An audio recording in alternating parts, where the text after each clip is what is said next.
আমার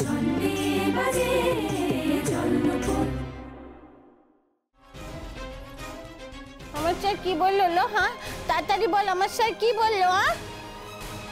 বললেন যে হ্যাঁ উনি আমাকে ফোন করে আসতে বলেছিলেন ঠিকই, আর আমিও আসবো বলেছিলাম, কিন্তু এরকম তো কত কথাই কত লোকে বলে, আসবো বলেছি বলেই কি আসতে হবে? অমর তো বলেছে কথা, মিমিকে জিজ্ঞেস করতে হবে তো, মিমিকে বলতে হবে অমর্তর সঙ্গে কথা বলতে। হ্যাঁ বলো, কথা বলতে বলো, তাতে কি আছে? আমার তো আর অমর্ত্য আঙ্কেলের সম্পর্কে বানিয়ে বানিয়ে কথা বলে কোনো লাভ নেই। তাছাড়া মিমি তো নিজেই বলছিল যে অমর্ত্য আঙ্কেল রাঙাপিসিকে আর ভালোবাসে না। মিমি তো ইনফ্যাক্ট কথাই বলে না অমর্ত্য আঙ্কেলের সঙ্গে। সে তোমাদের যা জিজ্ঞেস করা হয় তোমরা করে নিও বাবা, তাও বাকি কথা তো আমি আর বললামই না। তুমি বড্ড নাটক করো ভূমি, সহ্য হয় না তোমার এই নাটক, যদি বলার হয় বলো।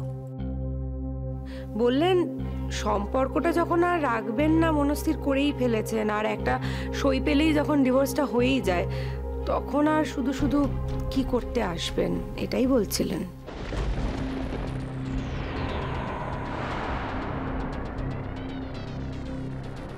আমি বুঝতে পেরেছি, আমার তো মনের ভাব আমি ঠিক বুঝতে পেরেছি। ও পারি কেঁদুনি কেঁদুনি মা কেঁদুনি।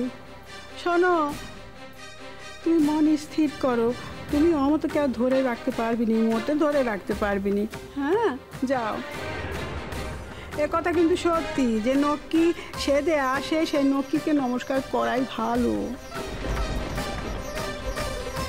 ছুটকি আর কি বলবো বলে দেখিনি দি, আমার মেয়ের কি হবে আমার চোখ বুঝলে? সোনা জেঠি দেখেছো?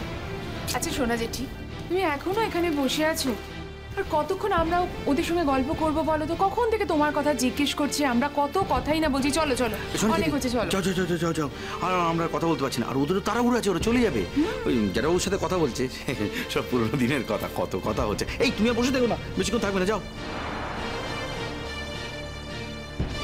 কি ব্যাপার শুনে যেটি সবাই চুপচাপ? কি হয়েছে? রাঙা দিদি কথা বলছে, চোখে জল কেন? রাঙা দিদি মন খারাপ করেছে তোমার? হ্যাঁ আমার কারোর চোখে কথা কইতে ইচ্ছে করছে না, যা দিকে দেখা থেকে যা, আমার বিরক্ত করিসনি। আরে লক্ষ্মীটি, আজকে কত আনন্দের দিন, আজকে এমন করে কাঁদতে আছে, কাঁদে। কারণ